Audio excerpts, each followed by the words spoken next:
second. Okay, hold on.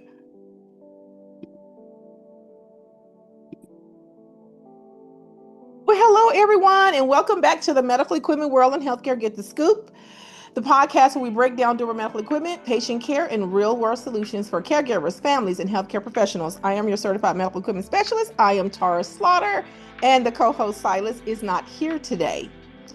I'm going to read a quick disclaimer. The information shared in this podcast is for educational and informational purposes only and is not intended as medical advice. Always consult with your professional health care regarding any medical decisions or concerns. Neither the host nor guest assumes liability for actions taken based on content discussed in this episode. And you guys know I always say in any other episode. So today, you guys, welcome again. And I am excited because we have Miss Rachel, and you always know I mess up some people's names, girls. So Rochelle Dumas. Rochelle Dumas. And thank you, Rochelle, for being here on the Medical Equipment World Get to School today. I know your schedule is really tight and everything, and your meetings back to back. So we appreciate you taking the time to be on with us to just share your new app. So totally excited.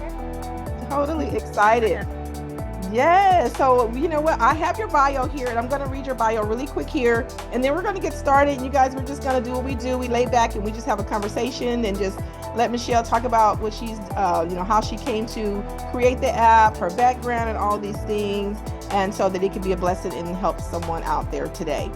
Okay, so the company name is Heard. That's her app. So Rachel Dumas, MSN, RN, DMP, is the founder and CEO of Heard, an AI-powered patient advocacy platform transforming how patients and caregivers navigate healthcare by proving employers, health systems, and payers with actionable insights to improve outcome and reduce cost. A registered nurse with an experience spanning critical care, case management, nursing informatics, and patient advocacy, Rochelle is pursuing her Doctor of Nursing practice at the University of South Alabama. Her mission is deeply personal. After enduring 9 pregnancy losses, she finally welcomed her son, only to wake up months later losing her vision. Despite multiple emergency department visits, her symptoms were repeatedly dismissed until she was ultimately diagnosed with idiopathic Idiopathic. intracranial hypertension. Oh, Mm-hmm. wow. Requiring 2 brain surgeries and 4 venous sinus stents. That experience exposed critical gaps in communication, care navigation, and patient advocacy, inspiring her to build Heard. Today, Heard leverage artificial intelligence to empower patients to advocate for themselves while helping healthcare organizations identify systematic communication breakdowns before they become costly, adverse events. Under Rochelle's leadership, Heard has secured early investment and is part of the NVIDIA Inception Program. Google for startups, and Amazon for startups. She is also the founder of A Light After 9, a nonprofit supporting families affected by pregnancy loss and maternal health challenges. Through her work, Rochelle is building a future where every patient is informed, empowered, and truly heard. Wow. Wow. Let me tell you. Rochelle, I had messaged the other day about a situation that had happened in our office where the lady was showing me pictures of her mom and how she was discharged. And I thought about your app, and I see this all the time. It's it's unreal. And so I'm glad that you have created this. Unfortunately, it had to come to this for you to create, such a thing. But sometimes in life, we never know where You never innovation comes from, right? know. You So never. yeah, so my God, so yeah, I am excited. I checked your app out. It's an amazing app, and I just hope that people can just get on this, and it's gonna just blow up, so people can advocate for themselves and their family members. So Thank thank you you. again, and welcome. Thank you. Thank you so much. You're welcome. You're welcome. So I guess first, I already kind of read your bio, but just kind of give us tell us a little bit about your background as a registered nurse and the information and what inspired you to pursue nursing and healthcare technology. Yeah, so I started in critical care, and I made it a point to have a very diverse nursing background, and I stayed true to that because I really wanted to originally go into education.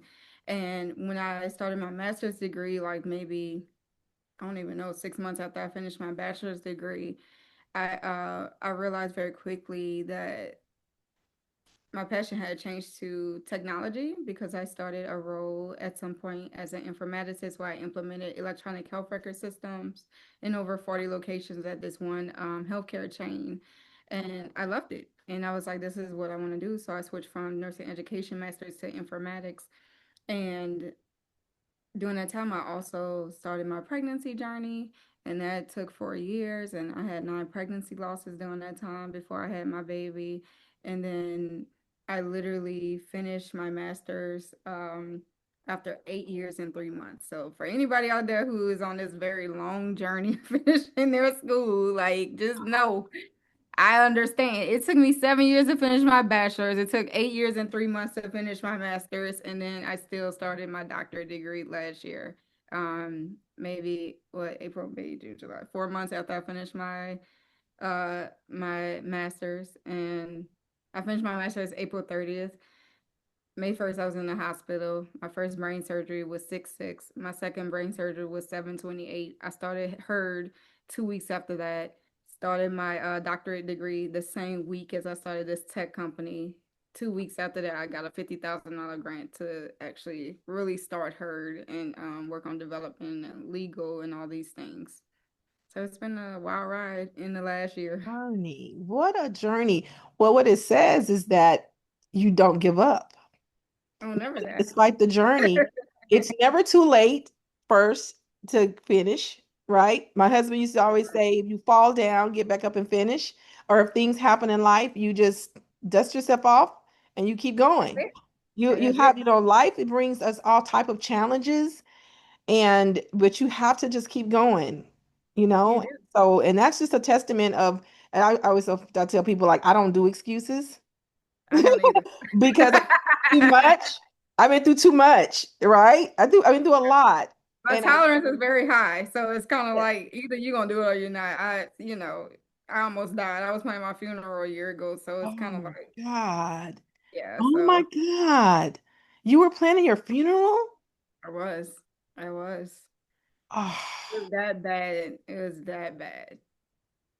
oh my gosh. I know I hate to ask you this, but can you kind of elaborate on that a little bit? Just kind of tell us how, what, when you talk about that, like what made you feel like you needed to do that? Yeah, so when people weren't listening, my voice was not heard. And then my organs started shutting down. My kidneys, I was on this really high dose of these medications. I couldn't see. At one point I couldn't walk. I would vomit 16 hours a day. It was really bad. My labs looked bad. I was just like saying goodbye to my son. He was 2 at the time, and I was just calling my friends who are over my state, and I was just like, y'all, I don't think I'm gonna make it. Like my labs are bad. My organs are not doing well. They're giving me the high. I'm maxed out on my medications. I'm still having the worst headaches. I cannot see. It's just bad. It doesn't look like it's getting better. They keep pushing my surgery back. Um, and it was just really, I was really, really sick. I couldn't even walk. Like the pressure, the fluid in my brain had got so bad, like I couldn't feel my feet. So it was just, I couldn't, by the time I went back for my first surgery, June 6th, I could not walk. I could barely see. My kidneys were so, so bad. Like my kidney function was so poor because of all the medicine I was on. And I was having slurred speech, like stroke symptoms, and it was just bad. Like, and at one point, I just transparently, I just wanted to die. I was just like, my quality of life is so poor. Like, I wouldn't even want to live like this. Like, I would just rather just go. And then I found out I had a rare like anomaly genetically where in order to get my surgery, your blood has to be a certain level of thinness. Hmm. And I over respond to the medicine. So Plavix, I'm an over responder. I mean, like the regular dose of Plavix for people is 75 milligrams a day. Like I had to take like a tenth of that. Like I was over responding. So they were so worried I was gonna bleed to death in surgery, but it was so bad we had to just get it done. So it was a really bad period of time. So you, and how long did you have? So you were just going through this whole process all this time. So you were have this, and then you go into surgery, or your surgery scheduled, and then you get in there. So for this whole period, so and how long did you deal with this? And now look at you though, like Oh, you look amazing. oh, thank you. I had my baby December 30th, 2022. I started to get random headaches here and there. I made sure I got worked up for preeclampsia at some point. Because also like when I would have the headaches, my blood pressure would be high. But when I wouldn't, my blood pressure was fine. I've never had blood pressure issues in my life, but one day I just woke up blind. I mean, it was pitch black. And mind you, I have a 6 month old at this point. And I couldn't see him. I was like, I thought it was the middle of the night when I woke up, and like, first of all, I'm disoriented. I got a 6 month old. You know, we're not really sleeping Yeah. like that for real. But I was like, maybe like I have blackout curtains in my room. I was like, man, those blackout curtains really are really working this morning. Oh my goodness. So this I all can see started that. after the pregnancy? So Yeah, like six after your months. pregnancy. So it's not so before your pregnancy, you were good. Like everything was fine. And then all this started when after you had your baby. And now you starting all this, and this is oh my gosh. I woke up completely blind. I mean, it was pitch black, and I was like, it wasn't until like I walked to the bathroom, felt my way to the bathroom, I turned on the light. I was like, oh my God, did I not pay the bill? But I was like, at least they'll have a twilight through the window. I was like, I can't see. And I barely like made it to the bathroom. I was like stumbling. I felt like my legs was weak. I felt like weakness on one side of my body, like classic stroke symptoms, worst headache of my life. I couldn't see. I wanted to vomit. It was just so bad. I go to the ER and I'm telling the doctors this, and there was this very racist doctor who refused to assess me correctly because when you have stroke symptoms, what do we do? CT scan. Duh.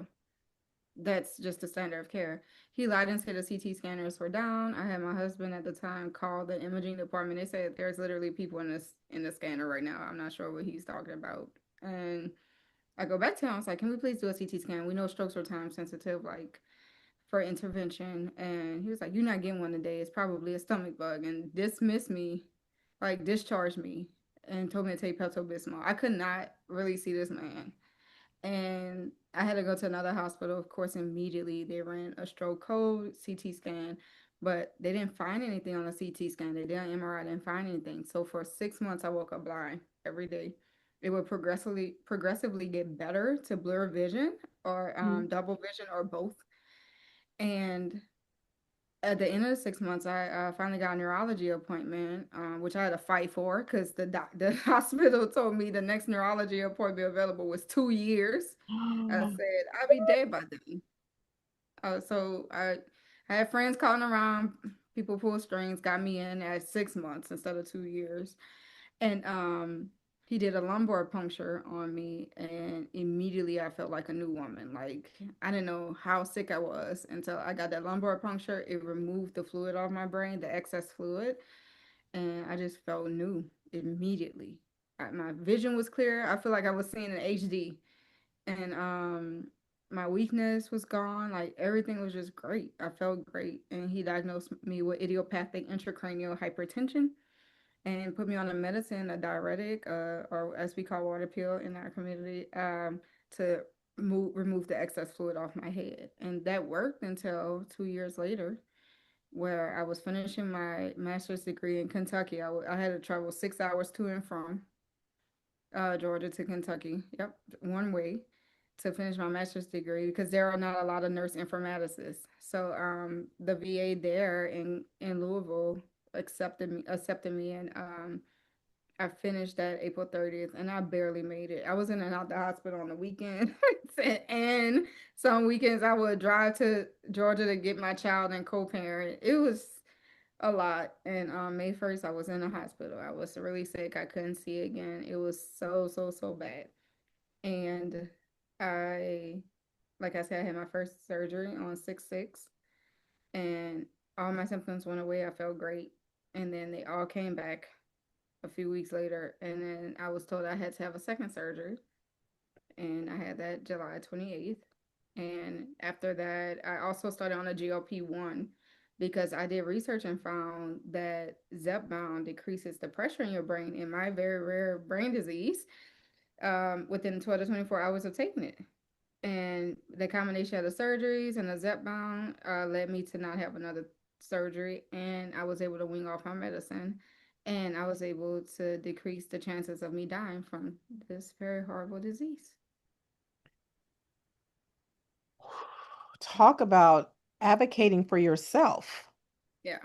And it wasn't just me though. Like I posted on LinkedIn and seven neurologists, neuro ophthalmologists, neurosurgeons was helping me advocate for myself. Like I also called my old stumping grounds, Emory Hospital here, who put me in the way of a colleague I used to work with, Dr. Adam Webb, who is amazing neurologist. I work with him at Grady here, and he was like, I need you to do this, this, and this. I'm going to help you through this. And he did. So I had a team. Like I literally had a team. But and you know the thank God for the team and you and you know and understanding because you're a nurse. But do you think about the people who don't even have a they know nothing about what you're they have no clue. They don't know. I don't have the resources, They which don't is have why the I created the app. resources. 100%. The whole time, Oh, through all these years, oh, I constantly thought about that while I was in hospital beds. I was like, the conversations that I have with these providers, most people can't have that. I would literally be like, it's time for me to, can you put in an order for a lumbar puncture? I can feel my ICP increasing. Um, you know what? Considering that I have a left sinus stenosis and the gradient of this side, these are the type of conversations I'm having. And then oh, I have to, and they'll regurgitate the information and we'll talk just like that with all of this medical jargon, right? And they're like, that's a good idea. Like, we can implement that. Hey, I found this research study, 19 years, 44,000 Zepbound for increased ICP and IIH patients. How about we try this, starting at this dose, and we progress, like, literally creating my plan of care. And it's just like, after these conversations, like, either I would point it out or if somebody was in a room with me, like, what were y'all talking about? And I would think, like, I don't know who would survive my journey. you wouldn't. I mean, literally, because who would know? Unless Yeah, you're who in would the health, know? unless you know, like even I mean, and you would have to be even you would have to be so deep in healthcare, understand like you or you're a nurse, but you are probably even some nurses who probably wouldn't even be understanding to know exactly what to talk about, like what to ask or anything like that. 100%. Yeah. Yeah, it does not translate. Like Right. when I started my pregnancy journey, I was a trauma nurse. I didn't know anything about maternal health. I didn't know. I saw 12 doctors throughout my maternal health journey. I crossed state lines to get care. I saw maternal fetal medicine doctors. I saw reproductive geneticists. I saw um, reproductive endocrinologists, like all these different variety of doctors that I never even knew existed. And I had to learn it really quickly to advocate for myself. And I could save my life, but I didn't know anything about bringing a life into the world. And it took 4 years and 9 pregnancy losses before I finally got my baby. And then when I went into neuro, luckily I had a neurology background and I had these resources. I was able to speak this jargon Yeah. because it does not translate. My trauma background does not translate to maternal health. My neuro background, like there were still some things I didn't know, but I was able to, learn and pick up more quickly because I have a neuro Mhm. ICU background. Yeah. And, every neuro ICU doesn't even do the same thing. Grady is a comprehensive, like world-renowned neuro ICU. that I worked at. So I really knew what I knew, but at the same time, there were things that were new, and it's just difficult for anybody to advocate. Also, when they're really sick. Yeah. Yeah, you're When, sick, and who's thinking about trying to think of all that? Like you literally could not. And it's yeah, just and the thing of it is too is that what your app too is because there is so many different levels of healthcare, yes, so many levels of healthcare that people don't even they can't navigate. They can't be a spokesperson for their loved one because they don't even know where to start. I they mean, don't know where you to think start. about all the different, there's so many different layers of discharge, and you got this going on, this going on, this health, and you need to there's so many moving pieces. Who could advocate? And that's why it's so critical to have things in place like your app that make you understand like how to use things. I go back to like we have an app, and ours is more like training, like for medical equipment on the medical equipment side of things, because we find that families, caregivers, a lot of times even we've had PTs, we've had people who, if they're not familiar with certain equipment, innovative products, or even some of the basic stuff, but even just how to utilize it, right? How do you transfer a patient properly? How to use the equipment to better equip for the patient as well as the caregiver, right? So these things are not things that people think of, but all of this is totally needed in order for people to have a real chance of survival. I mean, it all goes hand in hand. But we Mhm. see it all the time. You see it, we see it. Like it's crazy how the system is like we have got to do better. We got to do better. We do. You just We have do. to, and then you have to advocate for yourself. And I always say this too. I was telling a client the other day. She showed me a picture of her mom, and I just screamed. I literally screamed of what how they discharged her mom. I was so disgusted. And I said, you know what, this is totally unacceptable. And thank God she is in healthcare. So she know how to advocate for her mother, and she knew how to push it up the chain. But just think of people who do not. Right. Right. Right. And it's like, I mean, and I was like, wow, like it is just so sad. And I always say, like, if you don't care about what you do in healthcare, because you got to have a heart to care for people. I You don't do. feel like that's something Or you you can teach should. people, or you You you should. You should. And if you don't, it's not something you can teach people. no. You can teach people, teach people how to do things, but when it comes to caring for people, you either care for people or you don't. Mm-hmm. And if you're in healthcare and you don't care about people enough to make sure that they're good, go the extra mile for that person, then you shouldn't be in healthcare. I'm sorry. That's my point on it, because we see stuff that it's just like unbelievable. Yep. I just yeah, yeah. I'm so sorry you had to go through all this. I'm so sorry. Appreciate you. Woo, with all of that, Rachel. Okay. So what is tell us about how the app works. Like, who is it for? Who is it the app for? Who can utilize this app, and how is it going to benefit patients and caregivers and even down to professionals? Yeah. So for patients, anybody for first of all, who is the app for? It's for anybody going in and out of the hospital system or going in there. They don't know what's going on. They're Hmm. trying to figure out, they're trying to have better conversations with their healthcare providers. Hmm. It's also for caregivers, especially those who live far away or even those who live nearby, but Hmm. you are able to literally watch your family members navigate throughout the hospital, which is very important, especially in this day and age where we're all spread out as a family. Yes. You want to be involved, actively involved in your loved one's care. You're able to access their records, their cases they start on the app, escalate on their behalf. This is for people who go into the healthcare system and something poor happened, or there's a safety issue, or you need extra advocacy. There are in-app actual people advocates and then AI advocates that we have created, that pull recommendations from research, peer review research, which is what we use in the hospital to create our practices and standards. So it equals the playing field, um, regarding, you know, where we as patients get our information from, but also where we as healthcare providers get our information from. So when we're making suggestions about our own care, asking questions or getting clarification, we're all getting this from the same information, and new and up-to-date information, right? Which is Right. how I was able to save my life, because the study had just came out that year that they have been doing, the results of it, and I was able to stop, my own death and also get on this medicine, stop make from having another brain surgery, all these things.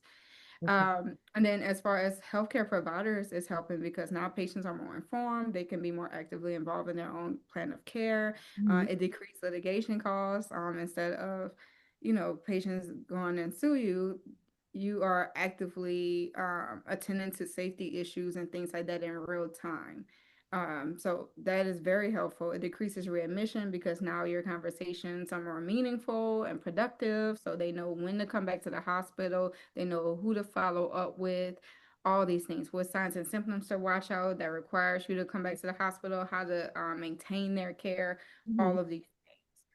What the lab values mean, what the interpretation of these tests means. All these things, their questions are answered. They're prompted to ask more questions. And when you go into the app, you literally put in what's going on, and we're like, you talk to this person, this is what you say.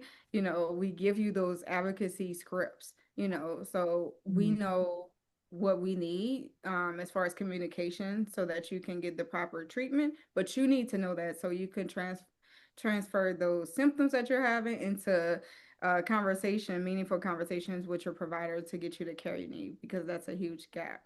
So yeah, that's heard. We have so much going on in the app, but all of it is to make sure that you as a patient can advocate.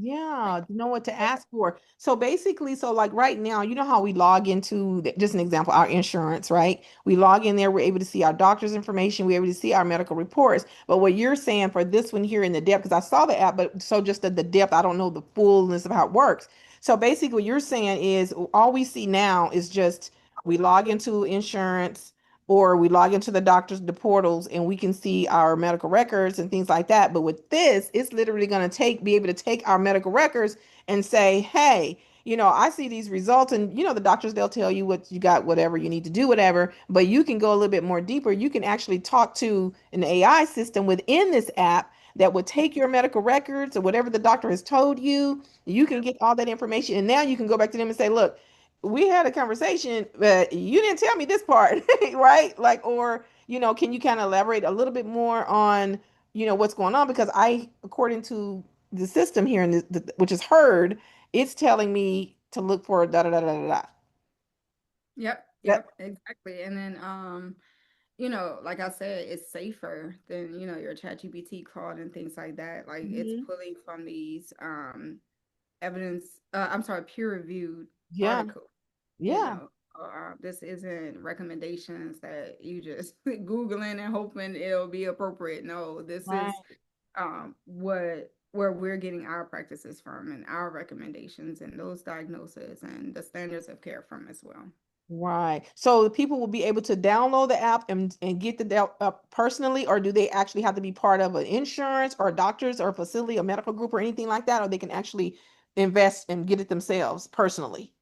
So you'll be able to get it on yourself this month. It'll go live on the App Store in a few Okay. days. But I know that healthcare is very, very expensive. I always say I should be driving a Bugatti, but I'm paying all these medical bills for babies that I never even get to meet, unfortunately, and then all these surgeries and all these things. Even during my pregnancy journey, I had 7 surgeries. It was crazy. And I didn't want to be a financial burden for other people. I didn't want her to be, especially because it really has all these amazing features and is very helpful. So we're doing is trying to work with insurances. So that's like been a big thing to work with Medicaid and Medicare and insurance, but also we've been working with a lot of employers. Mhm. So their employer will buy it and it'll be a part of your benefits package as an employee, and then you'll have access to HERD. So if you are an employee and you want to bring it to your work, you can go to myherdapp.com or reach out to me, and you'll also get paid for that referral if we were to sign a contract. So if you want to make some money as Okay. well. Affiliate. So it's like an affiliate program. It's an affiliate program. Awesome. Awesome. And affiliate, so that would be on the herd on the website, on the app where it would tell you about the affiliate. You just sign up. You guys Yep, heard you that out there. can You can make money too. make money. Yes, yes, yes. Oh my goodness. So this last one, so how did your personal experience shape the platform's mission? So I think you already kind of told us that because I don't need to ask you that again because literally you just broke down exactly everything you went through and that was the reason for you coming up with the coming up with it. Yeah. Yeah, it's so we always put our patients first, make sure they know their voices are heard and we validate them. That is really big Mhm. to have your body tell you that something may be horribly wrong or even just off, and then, you know, you're Yeah. going to the place where you're supposed to receive the help and nobody believes you or your voice is not heard. And we make sure to our best abilities that that doesn't happen. What does so are you able to record? How does that work? Like on the app, does it allow you to record or take notes? Or how does that part work? Does it do that? Yeah, so you can start a case. Just start a case. You could say, "Hey, I'm at this healthcare facility, this hospital, wherever, say community hospital. That's where Mhm. you're at. You can add that hospital on there, and then you can start recording by using audio, video, photos, Wow. upload documents, do notes, text, and it'll time and date stamp everything. So, and That's then huge. AI will actually start to review that information and give you recommendations on what to do as you upload those things. Oh my gosh, Rachel, that is so huge. That is when I tell you that's it. Yeah, because the lady I was just telling you about the other day, she had her information. She had been documenting everything, of course, trying to keep up with notes here, notes there, and all that kind of stuff. When now you got everything in one place, that's huge, right? And so, but I mean, this is amazing. I'm totally excited. Like, so yeah, so it comes out this month, right? In a couple of weeks.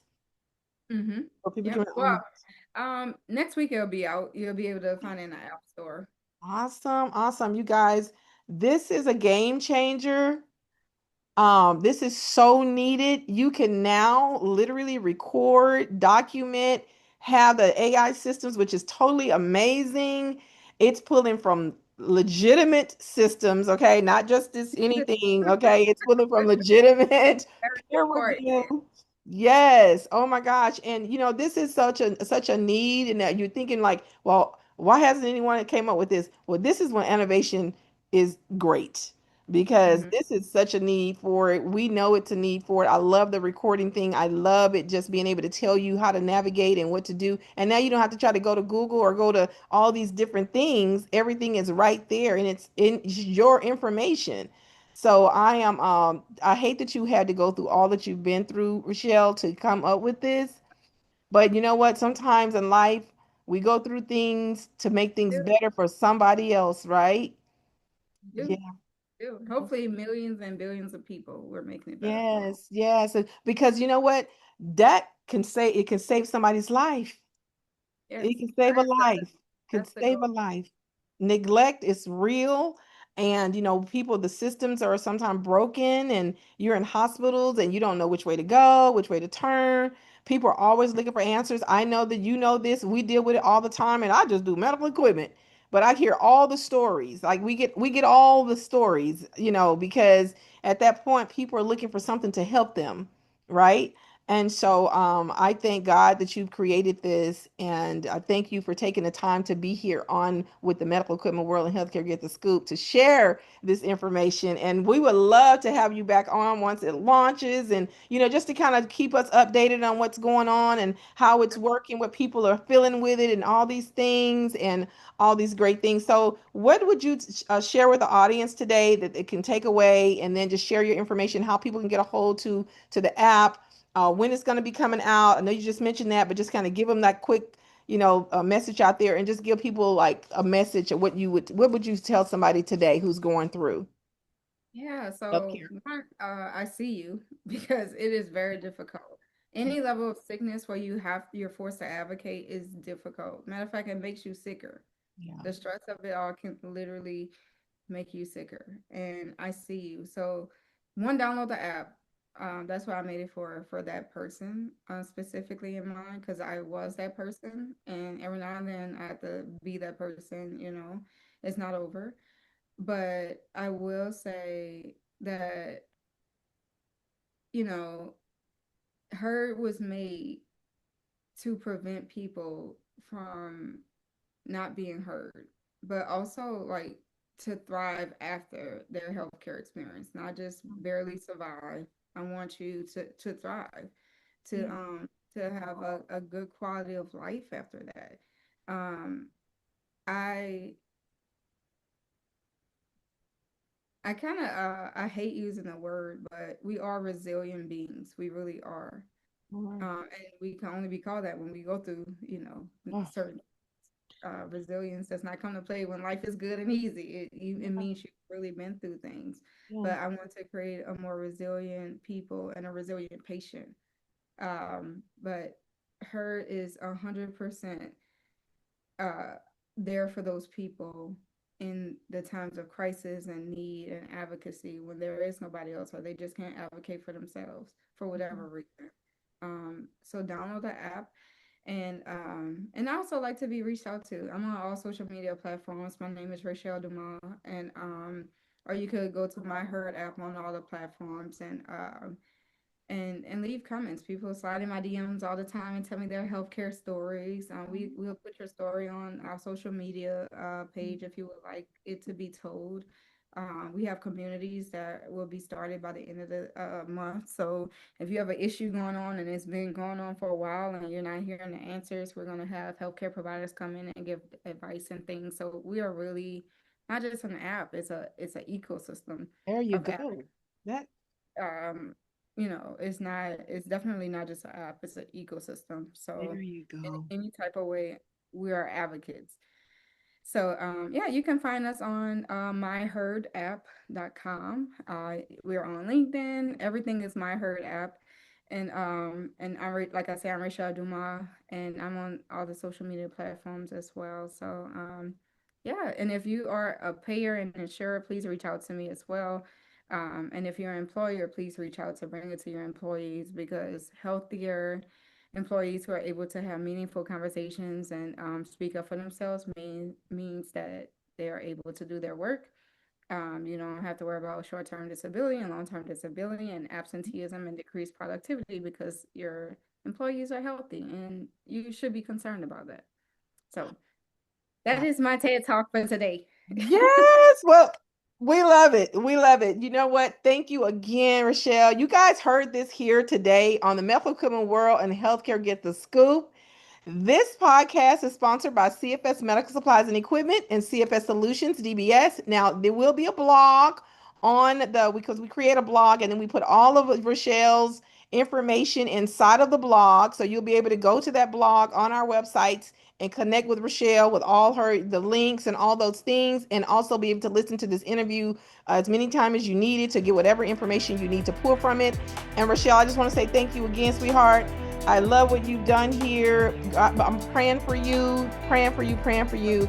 And just thank you for taking time, because I know you got all kind of meetings, girl. But I think to talk about the ecosystem, let's talk about this ecosystem really quick, because that's what we are. We're not just like, for us, we're just not a medical equipment company. We are a resource company with an ecosystem, and we connect people all over the United States and even the world if we have to, wherever we need to make sure someone gets something that can help them, no matter what it is in this Yeah. healthcare journey. That's what we do. So, you guys have our information. Reach out to us. We're an ecosystem. Again, thank you guys for listening. And I hope this podcast and this episode has been a blessing to someone and you can take something away today. All right. Thank you, my love. All Thank right. you. Take care. Thank you.